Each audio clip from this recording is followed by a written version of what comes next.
JDM cars are overrated. There, I said it. Take the Honda S2000, a little coupe from the 2000s selling for 45 grand. Not brand new, not low mileage, no, 30,000 plus miles and still 45 grand. But why? Because it's supposedly a JDM icon, and that's the whole problem with these cars. They overpromise and underdeliver. Sure, the S2000 might turn heads at kids and JDM fanboys, but in reality, it's just a cheaply built coupe with a weak engine. That's it. And somehow, it's selling for more than a brand new Type R, and the S2000 is one of the hundreds of examples of this. These cars aren't beasts, they aren't legendary, they aren't even that special, they're just overrated. And if you're a so-called true JDM fan of these childish cars, let this video be a wake-up call, because today, I'm breaking down why JDM cars aren't the legends you've been told they are. They're just overrated, overpriced, and living off hype.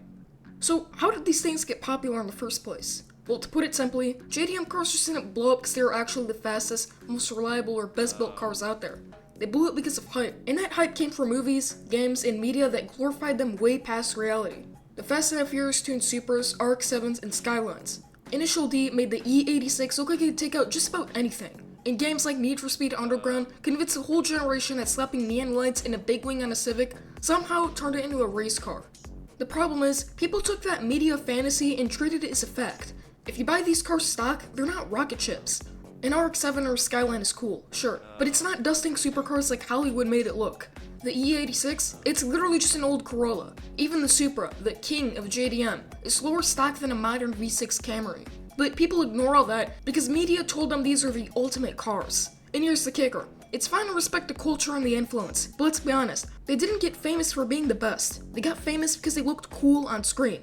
They were cheap enough for young people to buy and had endless modding potential. That's the whole formula. Not performance out of the box, not reliability, not build quality. Just hype in the so-called aftermarket.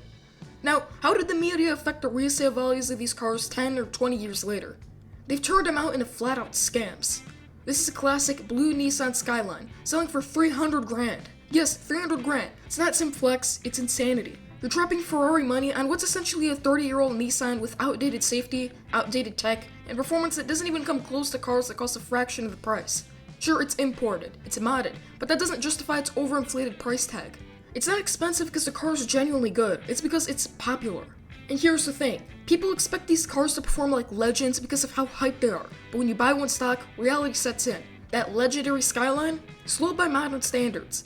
That RX-7, fun in corners but unreliable and down on power. That Supra, cool design but not nearly as quick as the movies make you believe. And when owners realize that they're not getting the performance they paid 6 figures for, what happens? They mod it. And here's when the insane cycle starts. Someone mods the car, makes it fast, and a kid sees it blasting down the highway. That kid grows up thinking, wow, Skylines are god tier. 10 years later, he saved every dime he has, only to realize stock, it's slow and underwhelming. So what does he do? He mods it again.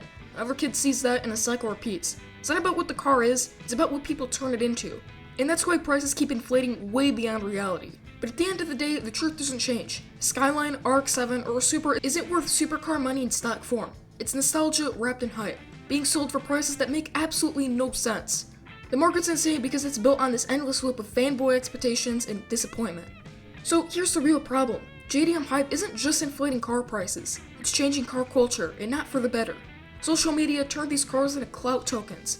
It's not about driving anymore, it's about flexing online. It's about Instagram Reels, TikTok edits, and YouTube Shorts, where people act like these cars are untouchable legends, but it masks the reality. Most of these cars aren't actually that great, especially compared to what you could buy today for the same money. Think about it. Is the Honda S2000 really more valuable than a Civic Type R? The S2000 is slower, less reliable, and objectively worse as a daily driver. But hype puts it on a pedestal. Because of that, kids grow up thinking these are the dream cars, instead of looking at affordable, fun, reliable options that actually make sense. And it's not just social media. Video games have been fueling this too. The Skyline is literally in Fortnite, a game marketed to kids. Why? Because if Fortnite added a Mazda 3 or a Honda Veloster N, actual enthusiast-friendly cars normal people could buy, no one would care, but slap the Skyline in there for V-Bucks, and suddenly, every 12-year-old thinks it's the greatest car of all time. Even GTA got in on it. The LG Retro Custom, Rockstar's version of the Skyline, costs over $1 million in-game. Meanwhile, you could buy an in-game cul-de-sac for half the price. Makes no sense. The car isn't better, it's just artificially inflated because Rockstar knows it'll sell them more shark cards. And kids don't care that the pricing makes no sense, they just see their dream car and want it. This is how the cycle gets worse. Pop culture keeps reinforcing the same JDM equals legendary narrative, and every generation of kids get hooked onto it. And honestly, I can't even blame them. Look around. Modern cars suck. Everything's either a boring SUV, an overpriced wannabe sports car, or some meaningless electric appliance with fake engine sounds. So of course kids flock to the coolest cars they saw in movies and games. The problem is, the more this hype grows, the more detached it gets from reality. Now, are all JDM cars objectively bad? Of course not. Every country has its own overhyped poster child. Germany with the BMW M3, France with the Bugatti Chiron, US with the Dodge Charger and Cybertruck, and Italy with the Urus. So yeah, every country has its famous but overrated cars, but JDM is unique because it's been inflated way out of proportion. The hype makes it seem like every JDM car from the 90s was some untouchable legend. In reality, most of them were just normal commuter cars, and you know what, it's not a bad thing. Normal cars that do their job well are worth more respect than people give to them. Take the Mazda 3, Toyota Corolla, or the Civic. These aren't poster cars you'll see in Fast and Furious, but they're rock-solid machines that keep the world moving. Affordable, reliable, and fuel efficient. You don't have to mod them into some 1,000 horsepower monster to enjoy them. They're enjoyable as they are. And it's the kind of car that actually matters in people's lives. That's what enthusiasts should appreciate. And meanwhile, the truly important JDM cars, the ones that actually impacted people's lives, get ignored. The hype drowns out the real heroes. So no, not all JDM cars are bad. But the problem is the way people hype them. Because the moment you start worshipping a Supra, you've lost sight of what car culture is really about. At the end of the day, if you like these cars, that's fine. No one's saying you can't enjoy them, but grow up. There's a big difference between respecting a car and worshipping it like it's some holy grail. It's okay to praise normal cars. It's okay to find joy in cars that don't have the hype, clout, or $1 million price tags attached to them. That doesn't make you less of an enthusiast. In fact, it probably makes you more one.